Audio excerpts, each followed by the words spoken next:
नमस्कार दोस्तों। हम कर रहे हैं क्लास 11th की फिजिक्स का थर्मोडायनेमिक्स वाला चैप्टर। और उसमें हमारा क्वेश्चन है, which of the processes described below are irreversible. दोस्तों, हमें यह समझना होगा कि रिवर्सिबल प्रोसेस कौन से हैं। एक्चुअल में सारे ही प्रैक्टिकल प्रोसेस जो हैं वो इरिवर्सिबल हैं। कुछ थोड़े मोड़े हैं, कुछ बहुत ज़्यादा हैं। मगर जो रिवर्सिबल का कंसेप्ट है दोस्तों, वो कुछ ऐसा ही है जैसे आप गाड़ी में रिवर्स गियर डालते हैं, ऐसे गाड़ी आगे जाती है, रिवर्स गियर में वापस पीछे जाने लगती है। कुछ उसी तरीके से दोस्तों, ऐसे प्रोसेस जिसको हम रिवर्स कर सके, जिसपे इन्वायरमेंट पे और कोई इफेक्ट ना आए, आ, और प्रोसेस वो रिवर्स हो सके। तो हम ये देखते हैं, ये हमारे नीचे चार प्रोसेस दिए हुए हैं। पहला है the increase in temperature of an iron rod by hammering it. किसी आयरन रोड को आपने देखा होगा, जो लोहे का काम करते हैं, लुहार भी कहा जाता है उनको। बड़े ही मेहनती और बड़े ही कर्म में विश्वास करने वाले लोग होते हैं, और वो उस पर हथौड़े से मारते हैं दोस्तों, लोहे पे उसको चपटा करने के लिए। और भी उसके अंदर कई प्रोसेस करते हैं, वो कभी हम और डिस्कस करेंगे। तो एक प्रोसेस हमारा ये हो गया दोस्तों, एक लोहे की मान लो छेनी या कुछ, उस पर हथौड़ा मार मार के एक प्रोसेस कर रहा है कोई। और दूसरा प्रोसेस हमारे बी ऑप्शन में कह रहा है, a gas in a small container at a temperature T1 is brought in contact with a big reservoir at a higher temperature T2 which increases the temperature of the gas. कोई दोस्तों छोटा सा मान लीजिए सिलेंडर है, और उसको किसी बड़े सिलेंडर के कांटेक्ट में लाया जाता है। दोनों को फिजिकल कांटेक्ट में लाया जाता है। तो क्या है, टेम्परेचर जो T2 ज़्यादा टेम्परेचर है, जो भी ज़्यादा होगा T1 या T2, उसमें से हीट फ्लो करने लगेगी दूसरे में, और उसका टेम्परेचर एक का बढ़ने लगेगा और एक का घटने लगेगा। ये होगा इस प्रोसेस में। तीसरा है हमारा क्वासी स्टैटिक। क्वासी स्टैटिक का मतलब होता है बड़ा ही धीमे धीमे, बड़े ही स्लोली। इतना स्लोली कि, और स्टैटिक का मतलब रुका हुआ, इतना स्लो स्लो हो रहा है कि आपको लगे जैसे ये तो हो ही नहीं रहा, इतना इतना स्लो हो रहा है, रुका हुआ। जैसे कभी कभी दिन बीत जाता है, आपको पता ही लगता कैसे ये टाइम निकल गया। इतना धीरे धीरे वो चीज, कोई चीज होती है, उसे कहा जाता है quasi static. Isothermal expansion, isothermal यानी टेम्परेचर कांस्टेंट है। Expansion of an ideal gas in a cylinder, जैसे आपका जो बाइक के इंजन होते हैं, या जो डीजल जनरेटर सेट होते हैं, उसमें सिलेंडर और पिस्टन रहता है दोस्तों। एक्सपेंशन यानी पिस्टन नीचे आ रहा है, वॉल्यूम बढ़ने को एक्सपेंशन कहते हैं, वॉल्यूम घटने को कंप्रेशन कहा जाता है। तो एक प्रोसेस ये हो रहा है क्वासी स्टैटिक, बड़े ही धीरे धीरे isothermal expansion of an ideal gas in a cylinder fitted with a friction less piston. Piston जो है वो फ्रिक्शन लेस है, ऐसा अज्यूम कर रहे हैं दोस्तों हम। वैसे एक्चुअल में तो कोई भी चीज फ्रिक्शन लेस नहीं होती है। चौथा है हमारा, an ideal gas is enclose in a piston cylinder arrangement with adiabatic walls. Adiabatic wall यानी वॉल को इंसुलेटेड कर रखा है दोस्तों, जो सिलेंडर है उसमें से हीट बाहर नहीं जा रही है। A weight W is added to the piston, piston के ऊपर एक वेट W रखा गया है, जिसके कारण कंप्रेस हो जा रही है गैस जो अंदर रखी हुई। अगर हम इन चारों ही सिचुएशन को दोस्तों अगर थोड़ा सा रफ बना करके दिखाएं, तो कुछ इस तरीके से मान लीजिए है हथौड़ा दोस्तों, इस पे मार रहे हैं, और टेम्परेचर इसका बढ़ रहा है रॉड का। और दूसरे प्रोसेस में हमारे में दो हमारे गैस भरे हुए दो सिलेंडर हैं, एक तरीके से कंटेनर है, और उनको अलग अलग टेम्परेचर पे है, और उनको आपस में फिजिकल कांटेक्ट में लाया जाता है दोस्तों।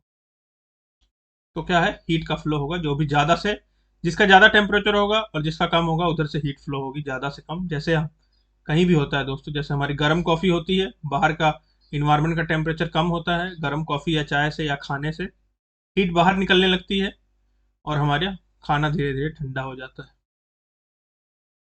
ठीक है दोस्तों, इसका उल्टा भी आप देख सकते हैं। मान लीजिए हमारी आइसक्रीम है, वो ठंडी है, और जो बाहर का इन्वायरमेंट है वो उसके मुकाबले गर्म है, तो इन्वायरमेंट से हीट हमारे आइसक्रीम को पिघला देती है। तो उसी तरीके से कुछ दोस्तों, दो कंटेनर है, जिसमें ज़्यादा टेम्परेचर होगा उधर से कम टेम्परेचर की तरफ हीट फ्लो करेगी। ये हमारा प्रोसेस है। फिर तीसरा है दोस्तों, तीसरे प्रोसेस में हमारे में सिलेंडर दिया हुआ है क्वेसी स्टैटिक, यानी कुछ इस तरीके से है।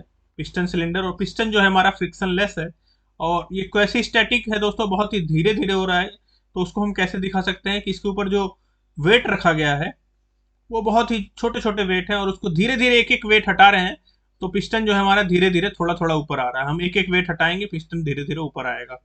तो ये क्वासी स्टैटिक आइसोथर्मल एक्सपेंशन, और टेम्परेचर कांस्टेंट रहता है हमारा इस प्रोसेस में।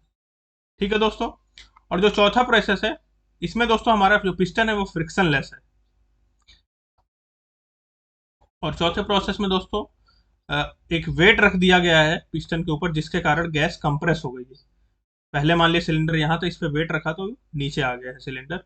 और इस केस में ऐसा कुछ नहीं बोला है कि पिस्टन हमारा फ्रिक्शनलेस वगैरह है। ठीक है दोस्तों, ये 4 प्रोसेस हो गए। तो इस पहले प्रोसेस में आप देखिए, इस पे जब हम हथौड़ा मारेंगे तो ये चपटा होगा और गर्म हो जाएगा और इसकी हीट बाहर जाएगी, है ना। तो क्या इस प्रोसेस को दोस्तों रिवर्स कर सकते हैं हम, कि अगर हम इसको हीट दें, अगर इसको हीट दें हम, तो क्या ये वापस से पहले जैसी शेप का आ जाएगा और हथौड़ा ऊपर जाने लगेगा, ऐसा क्या होगा? तो ऐसा नहीं होगा। ये बहुत ही ज्यादा इरिवर्सिबल प्रोसेस है, हाईली इरिवर्सिबल प्रोसेस है। ठीक है दोस्तों, इसमें एक तरीके से जो काइनेटिक एनर्जी है उसको आपने हीट एनर्जी में कन्वर्ट कर दिया, और जो हीट देंगे वो वापस से काइनेटिक एनर्जी में कन्वर्ट नहीं होगा। पूरी तरीके से तो कतई नहीं होगा, थोड़ा बहुत आप कुछ अरेंजमेंट करके कर भी सकते हैं। तो ये हाईली इरिवर्सिबल प्रोसेस है दोस्तों। दूसरे में क्या है कि अलग अलग टेम्परेचर पे है दोस्तों ये, और हीट का फ्लो होता है। तो क्या ये वापस से अगर इसको हीट दे तो वो इसको गर्म करें तो वापस से उतना जाने लगेगा? तो ऐसा भी पूरी तरीके से नहीं होगा दोस्तों। कुछ जरूर होगा मगर पूरी तरीके से नहीं होगा। और ये जो कंटेनर है ये इंसुलेटेड वगैरह नहीं है, इसका जो टेम्परेचर है ये इन्वायरमेंट में भी जा रहा है। इन्वायरमेंट में जहाँ रखा हुआ है वहाँ पे भी हीट निकल रही है। तो ये भी इरिवर्सिबल प्रोसेस है। इसमें क्या हो रहा है, heat transfer between finite temperature difference. ये फाइनाइट दो टेम्परेचर है, फाइनाइट टेम्परेचर डिफरेंस के बीच में जो हीट ट्रांसफर होता है वो भी इरिवर्सिबल प्रोसेस होता है। तो यहाँ भी इरिवर्सिबल प्रोसेस है। ये जो तीसरा प्रोसेस है दोस्तों, ये दूसरा भी इरिवर्सिबल है हमारा। तीसरे प्रोसेस में जो छोटे छोटे वेट रखे गए हैं दोस्तों, धीरे धीरे एक एक वेट हटाएंगे हम, तो ये ऊपर जाने लगेगा, फ्रिक्शन लेस पिस्टन ऊपर जाने लगेगा। क्या हम इसको रिवर्स कर सकते हैं? तो इसका आंसर है जी हाँ, हम कर सकते हैं। कि अगर ये पिस्टन ऊपर चला गया, फिर इसके ऊपर छोटा छोटा वेट अगर हम रखते जाएं, क्योंकि बहुत छोटे छोटे वेट हैं, तो फिर धीरे धीरे क्वासी स्टैटिक मतलब धीरे धीरे वापस पिस्टन वैसे ही आने लगेगा जैसे पहले था। तो ये वाला प्रोसेस जो क्वासी स्टैटिक फ्रिक्शनलेस पिस्टन वाला है एक्सपेंशन, ये हमारा रिवर्सिबल प्रोसेस है। कुछ ये वेट हटाएंगे तो दोस्तों ऊपर चला जाएगा स्लोली स्लोली, और वेट रखते जाएंगे तो वापस से नीचे आ जाएगा। तो ये रिवर्स कर सकते हैं इसको हम, क्योंकि जो वेट है इसके ऊपर डब्लू वो बहुत छोटे छोटे वेटों से मिलकर बना है। क्वासी स्टैटिक का मतलब होता है दोस्तों, क्वासी स्टैटिक को प्रोसेस को हम रिवर्सिबल कह सकते हैं। वहीं चौथे प्रोसेस में क्या है दोस्तों, ये इंसुलेटेड दिया हुआ है हमें। एडियाबैटिक का मतलब होता है इंसुलेटेड है, वो हीट बाहर नहीं जा रही है। ठीक है दोस्तों। और इसमें क्या है, ये इंस्टेंटेनियसली इसके ऊपर वेट रखा और ये पूरा का पूरा नीचे आ गया पिस्टन। और ये फ्रिक्शन पिस्टन जो है वो फ्रिक्शन लेस नहीं है दोस्तों, ये रबिंग हो गई इसके ऊपर, इसके वॉल के ऊपर, और फ्रिक्शन ये पिस्टन और सिलेंडर के बीच में रबिंग होगी और हीट निकलेगी। तो ये भी इंस्टेंटेनियस प्रोसेस है। ये पूरी तरीके से रिवर्सिबल नहीं होगा, ये भी इरिवर्सिबल प्रोसेस है दोस्तों, क्योंकि इसमें वेट एक तो पूरा का पूरा एक जैसा है, एकदम से ही वेट रख देते हैं, तो ये क्वासी स्टैटिक नहीं है, तो इरिवर्सिबल है। और दूसरा ये पिस्टन भी दोस्तों फ्रिक्शनलेस नहीं है। तो ये है इरिवर्सिबल प्रोसेस, ये इरिवर्सिबल प्रोसेस है दोस्तों।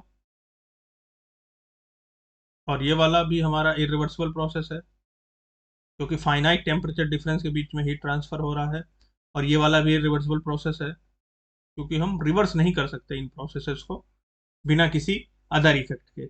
सिवाय इसके ये भी एक आइडियल कंडीशन है दोस्तों, ये जो हम फ्रिक्शनलेस पिस्टन लिया है हमने, यहाँ पे छोटे छोटे वेट लिए हैं और ये स्लोली स्लोली होता है, तो ये सब आइडियल कंडीशन है क्वासी स्टैटिक वाली, इसलिए ये वाला प्रोसेस जो है ये रिवर्सिबल है दोस्तों। तो हमारे जो ऑप्शन थे दोस्तों, इसमें ये ऑप्शनों में हमारे इरिवर्सिबल पूछा था, तो ये वाला इरिवर्सिबल है, ये भी इरिवर्सिबल है, ये भी इरिवर्सिबल है। ये क्वासी स्टैटिक आइसोथर्मल एक्सपेंशन वाला रिवर्सिबल प्रोसेस है। धन्यवाद दोस्तों, आशा करते हैं आपको मजा आया होगा। धन्यवाद।